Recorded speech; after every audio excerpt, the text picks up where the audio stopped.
তো গাইজ আমরা এখন রেডিও কলোনিতে না, এই যে আমার টিম। খুব সুন্দর একটা জায়গা। এটা হচ্ছে বাংলাদেশ বেতারের ভিতরে অংশটা, আপনাদের একটু দেখাই।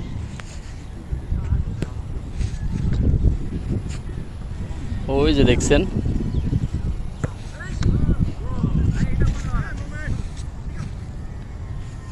এগুলো সব বাংলাদেশ বেতারের ভিতরের অংশ। এই জায়গাটা খুব রেয়ার, কারণ ঢোকার প্রবেশ অধিকার নাই, এটা সংরক্ষিত এলাকা। দেখছেনই, তবু আমরা সুন্দর একটা জায়গা খেলার জন্য আসছিলাম। ভাই অবশেষে ফাইনাল, মানে ভালোটা জায়গা। হ্যাঁ, তো দেখার মতো একটা প্লেস, অবশ্যই ভালো লাগলো এখানে এসে। ভাই না না, এটাই খেলবো ভাই। ভাই খেলা এটাই ভাই, দূরে যাওয়া যাবে না।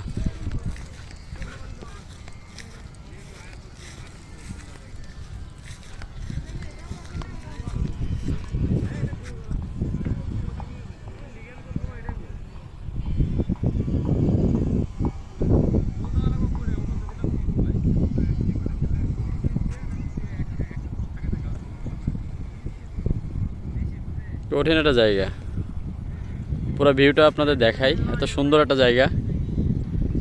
ওয়াও, এখন যে জায়গাটা দেখছেন এটা যশোরে, এটা বিলের ভিতর দিয়ে একটা রাস্তা চলে গেছে, যার কারণে এখানকার সৌন্দর্য অনেক বেশি। দেখেন রাস্তার সাইড দিয়ে তাল গাছ লাগানো হয়েছে এবং এত পরিমাণ তাল ধরছে, যেটা আসলে সৌন্দর্যটাকে আরো বাড়িয়ে দিয়েছে। এমন একটা প্লেসে এসে খুব ভালো লেগেছে। দ্রুত আছে না, এমন কিছু সৌন্দর্য যশোরে আছে যেটা আসলে কল্পনা করা যায় না।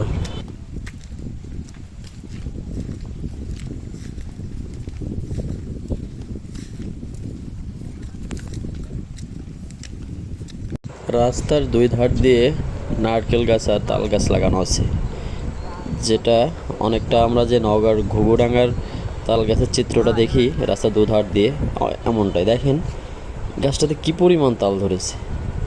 তো এরকমই এখানকার সৌন্দর্যটা আরও বাড়িয়ে দিয়েছে। যে পরিমাণ লোক আসে, আমি আজ এখানে একটু আগে ভাগে আসছি, যার কারণে কোনো লোক দেখতে পাচ্ছেন না। তো দেখেন কি পরিমাণ তাল এখানে হয়েছে গাছটাতে। অনেক সুন্দর একটা পরিবেশ ছিল, তো ঘুরতে এসে লস হয় নাই।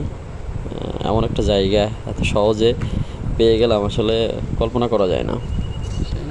দেখুন কি ভিউটা, রাস্তার দুধার দিয়ে কিন্তু পানি আর পানি।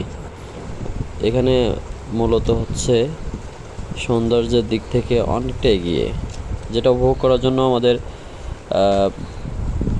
টাঙ্গুয়ার হাওর যেতে হয়, তারপর হচ্ছে মিঠাইন যেতে হয়। তো এরকম কিছু সৌন্দর্য কিন্তু এখানে উপভোগ করা যায়। তো যশোরের আশেপাশে যারা আছেন তারা কিন্তু অবশ্যই জায়গাটা ঘুরতে পারেন।